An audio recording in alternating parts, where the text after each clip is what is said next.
നിങ്ങളുടെ favourite shows ഇനി ഒരിക്കലും മിസ്സാവില്ല. ഇപ്പോൾ C5 കാണും നിങ്ങളുടെ ഫേവറേറ്റ് ഷോസ് തികച്ചും സൗജന്യമായി. വിഷ്ണുവിന്റെ അമ്മ വന്ന് ശാലിനിയെ കൂട്ടിക്കൊണ്ടു പോകുന്നു. അമ്മ വന്നിട്ടുണ്ടായ കാര്യങ്ങളെല്ലാം ശാരദാമ്മയ്ക്ക് അറിയാവുന്നതല്ലേ? അറിയാം. അതറിയാവുന്നത് കൊണ്ടാണല്ലോ എനിക്ക് ഇങ്ങനെയൊക്കെ സംസാരിക്കേണ്ടി വന്നത്. എടാ, നിന്റെ സങ്കടം കണ്ടിട്ടാ ഞാൻ അവളെ വിളിക്കാൻ പോയത്. എന്നിട്ട് അവൾ എന്നെ സങ്കടപ്പെടുത്തി വിട്ടിരിക്കുക.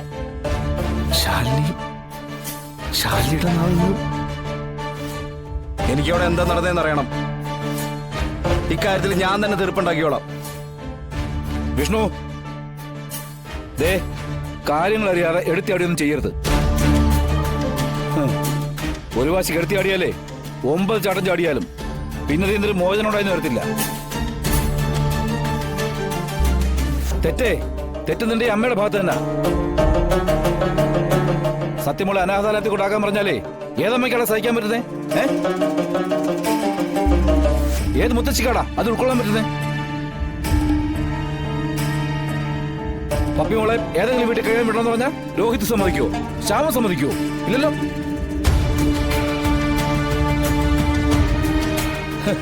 സ്വന്തം മക്കളെ എന്ന് സ്വന്തം മക്കള് തന്നെ. സത്യമോളെ കുറിച്ച് ഒരമ്മയുടെ മുഖത്തോക്കി പറയാൻ പറ്റുന്ന കാര്യങ്ങളൊക്കെ പറഞ്ഞിട്ടാ ഭാമയോടെ നീ പ്രസംഗമൊക്കെ നടത്തുന്നേ. എനിക്കറിയായിരുന്നു. നിങ്ങളെ പറഞ്ഞു വിട്ടോടെ അറിയായിരുന്നു ഇത് നടപടിയാവില്ലെന്ന്. പിന്നെ ഞാൻ എന്ത് ചെയ്യണോടാ? നീ തന്നെ അത് പറ.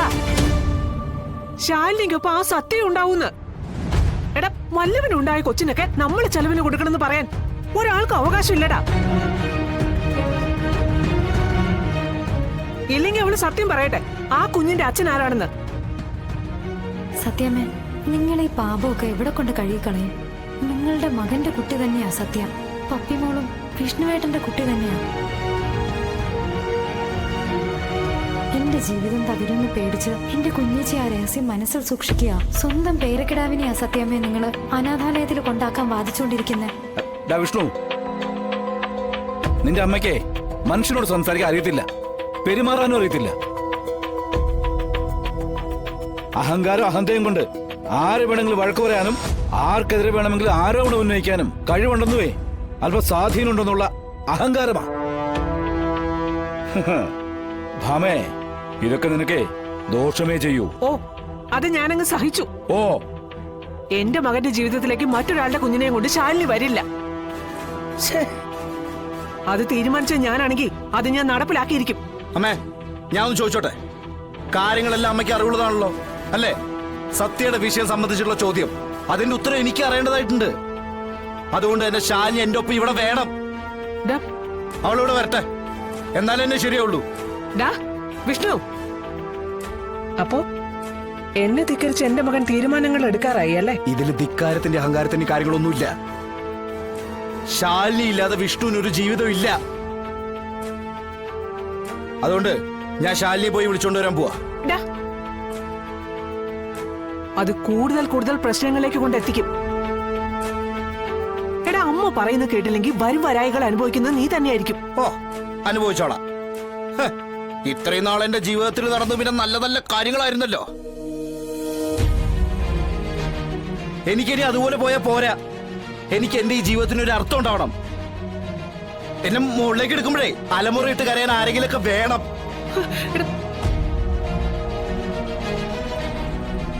അമ്മ എന്നോട് ക്ഷമിക്കണം.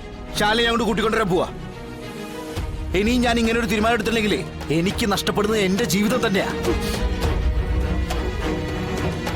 എടാ വിഷ്ണു, എടാ വിഷ്ണു, എടാ വിഷ്ണു.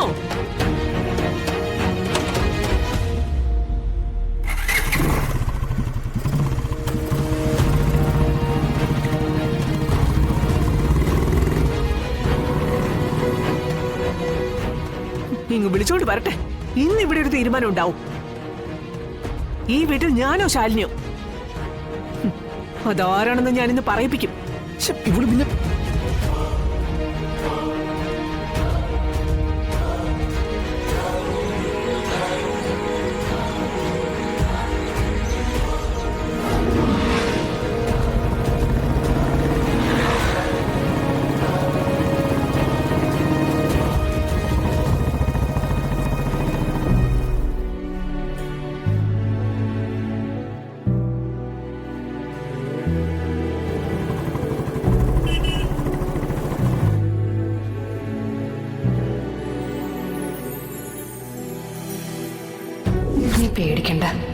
നിനക്കോ നമ്മുടെ കുടുംബത്തിൽ ആർക്കോ ഒരു അപകടം ഉണ്ടാവില്ല. ആരുടെയും കുടുംബം തകരില്ല. നിന്റെ താലിക്ക് മേലെ കുഞ്ഞേച്ചി വെക്കുന്ന സത്യം ഇത്.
എന്താ വിഷ്ണു, എന്താ വന്നത്?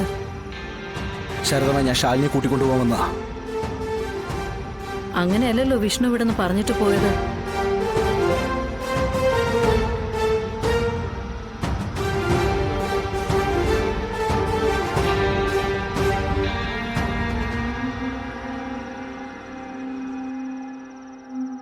അമ്മ വരുമെന്നല്ലേ? വിഷ്ണുവിന്റെ അമ്മ വന്ന് ശാലിനിയെ കൂട്ടിക്കൊണ്ടു പോകുന്നു.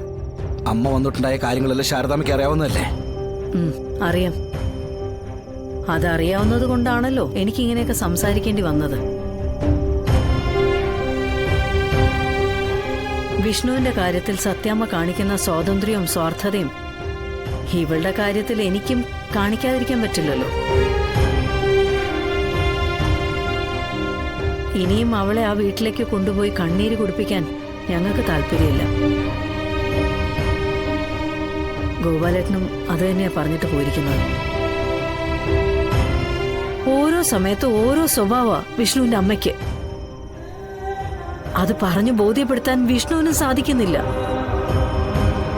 അപ്പൊ പിന്നെ വിഷ്ണുവിന്റെ ഉറപ്പില് ഞങ്ങൾ എങ്ങനെയാ ശാലിനി അങ്ങോട്ട് അയക്കുന്നത്? ശാരദാമ്മ, അമ്മയുടെ സ്വഭാവം അറിയാലോ.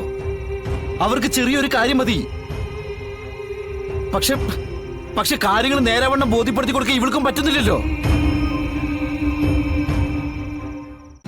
ഡൗൺലോഡ് ചെയ്യൂ C5 ആപ്പ്. കാണൂ എല്ലാ എപ്പിസോഡുകളും സൗജന്യമായി.